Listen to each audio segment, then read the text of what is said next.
Right, well, good morning, and I'm here today with Jerome Weimer and Alan Chen to provide the Victorian COVID-19 update for Sunday. I can advise that there are currently 32 active cases in Victoria. There are 3 new cases.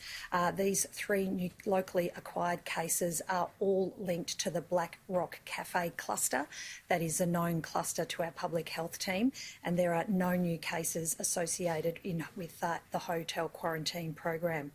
A total of 3,929,815 test results have been received. That's an increase of 22,477 since yesterday, and really want to thank Victorians for their great response yesterday. Saturday was a very, very busy testing day across our testing centres across the state, and I want to acknowledge up front that people did have some long waits for their tests, and we want to thank people for their patience. It does show that Victorians are understanding the real importance of going and getting tested, whether they're return travellers, whether they've got any symptoms. It's a really great response from the Victorian community.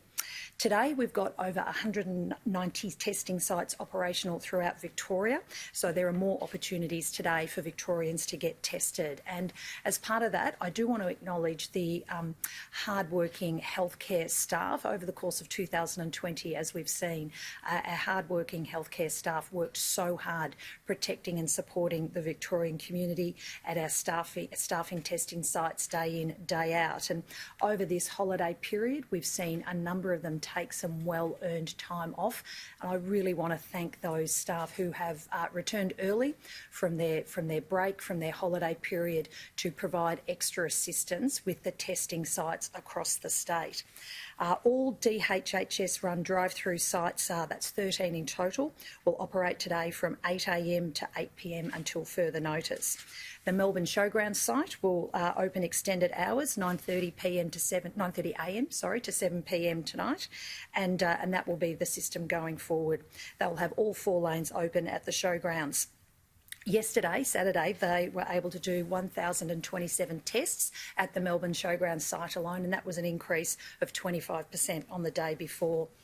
Testing turnaround times continues to be very, very strong. 88% of people receive their test results within 24 hours, and 99.9% of people get their test results within a 48-hour period. We also want to encourage Victorians to go and check out the coronavirus website before they do head out to a testing site to find, obviously, the closest, the most convenient testing site that's available to them that is in their local neighbourhood. In regards to Victorian travellers returning from New South Wales, all Victorians who have returned recently from New South Wales to Victoria have now received a text message alert. This alert contains information about what they're required to do on their return to Victoria. Now, it's important to note that the health advice that's contained in this text message is tailored to the circumstances of each individual or family that's returned from New South Wales, and that information is based on the data that was contained in their permit application as they returned to Victoria. And if, for example, if people have applied for multiple permits, that advice may differ depending on the permit that has been used to enter into Victoria. Now, finally, before I throw to Alan to give the public health advice, and then Jerome to talk and a bit more of an update about the testing capacity and the border entry exemption process, I do want to indicate again, thank Victorians for coming out and getting tested yesterday in strong numbers, and again today. I think Victorians can take great comfort from today's numbers. 3 cases, all linked to the existing known cluster, and the public health advice is that Victorians should take great comfort from the fact that these are linked cases. They're known to us. There's been strong work by our tracing team, talking to and interviewing the primary and secondary contacts of our known cases. We have the testing regime that's out in force yesterday and today. And again, Victorians are doing a great job following the rules, wearing masks, practising COVID-safe behaviour.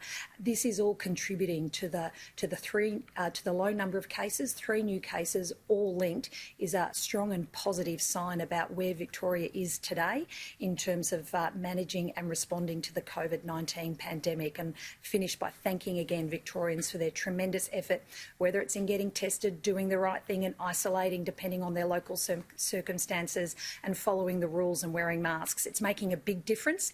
We'll need to continue to do this for a little while yet, and knowing that it's all contributing to making our community a COVID-safe community.